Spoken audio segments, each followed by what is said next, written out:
Hey guys, welcome to my channel. আমি মহারাজ। আর এখন ওরা কথা বলবো হচ্ছে জিদ্দার আপকামিং ছবি জিৎ 58, যেটার নাম কেউ বলে বিপ্লবী, কেউ বলে ডাকাত। এই সিনেমাটা মাল্টিপ্লেক্সের ছবি, এই সিনেমাটায় অ্যাকশন থাকবে না, এই সিনেমাটা মাস ছবি হবে না, এই কথাটা অনেকে বলছে, আমি দেখতে পাচ্ছি। তো অ্যাকচুয়ালিতে সত্যিটা এটা নয়। কেন বলছি? কারণ অরিত্রদা, মানে আমাদের অরিত্রদা, আমাদের ইউটিউবার এবং অরিত্রস জ্ঞানের অরিত্রদা, তিনি কিন্তু অ্যাকচুয়ালিতে মাস জিনিসটাকে বিশ্বাস করেন। এবং এই যে টিমটা, এদের কিন্তু ব্যাকগ্রাউন্ড শুরুই হয়েছে মাস ছবি দিয়ে। তো জিদ্দার কাছে তারা যখন যাচ্ছেন, তারা একটা ক্লাস ছবি নিয়ে শুধু যাচ্ছেন এমনটা আমার মনে হয় না। একটা জিনিস বোঝার চেষ্টা করো, এই যে রিসেন্ট যে ছবিটা শ্রীমান ভার্সেস শ্রীমতী, তার ভিতরেও কিন্তু অ্যাকশন ইত্যাদি অরিত্রদা কিন্তু প্ল্যান করে রেখেছিল।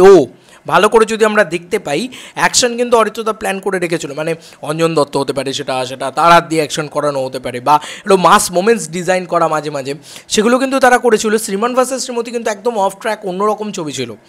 তো সেখানে একটা প্যাট্রিয়টিক একটা ছবি, যেখানে বলা যেতে পারে একদম চট্টগ্রাম অস্ত্রাগার লুণ্ঠনের খবর রয়েছে, যেখানে ওরকম একটা দগদগে ঘটনার খবর রয়েছে এবং সেটার সাথে জড়িত রয়েছে।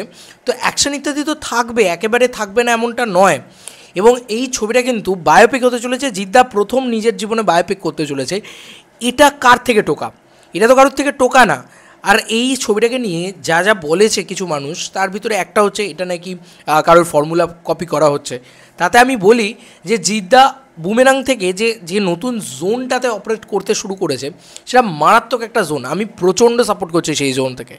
এবং আজকে জিদ্দার জীবনে একটা বায়োপিক দরকার। কালকে যদি জিদ্দা একটা অ্যাডভেঞ্চার ছবি করে, তাহলে কি কারোর কপি করবে?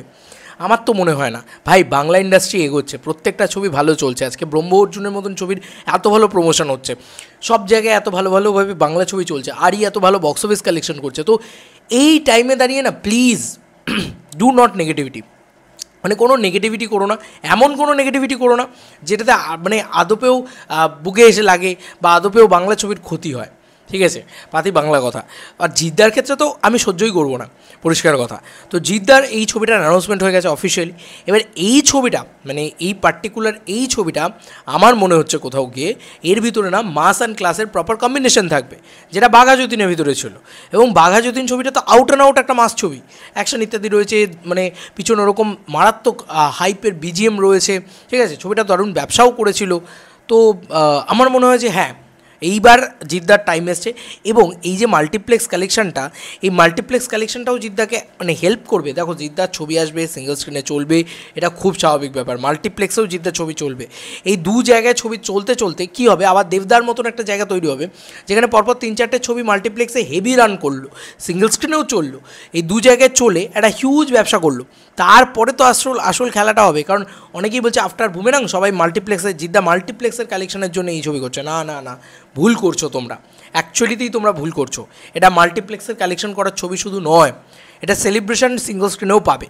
আমি এটুকু তোমাদেরকে বলছি, অ্যাকশন ইত্যাদি থাকবে, জিদ্দা অ্যাকশন ইত্যাদি করবেন, আমার তো এটা মন বলছে। ঠিক আছে, এবং আমার অরিত্রদার প্রতি ভরসা আছে, যারা মারাত্মক কিছু লিখবে। ঠিক আছে, কার কী আছে চাই না, আমার ভরসা আছে। আর পথিকৃৎ বাসু, সে তো অ্যাকচুয়ালিতে মানে রবি কিনাগির অ্যাসিস্ট্যান্ট ডিরেক্টর ছিল। রবি কিনাগি কাহার, মানে জিদ্দার কেরিয়ার তোলার জন্য রবি কিনাগি সব থেকে বড় নাম। তো জিদ্দাকে সব থেকে যদি কাছ থেকে ভালোভাবে কেউ দেখে থাকে অ্যাজ অ্যান অ্যাসিস্ট্যান্ট ডিরেক্টর, তাহলে আমার মনে হয় পথিকৃৎ বাসু দেখেছে। তো আমি এই ছবিটাকে নিয়ে বিন্দুমাত্র নেগেটিভিটিতে যেতে চাই না। আমার মনে হয় যে এটাকে নিয়ে রীতিমতো আমরা সেলিব্রেট করব, চিয়ার আপ করবো, এবং বেস্ট অফ লাক টিম। কেউ বলে বিপ্লবী, কেউ বলে ডাকাত। দারুণ কিছু হবে, দারুণ কিছু হবে, উন্মাদ কিছু হবে। মানে জাস্ট এমন কিছু দাও, হ্যাঁ সেলিব্রেশনে কিছু রেখো বস।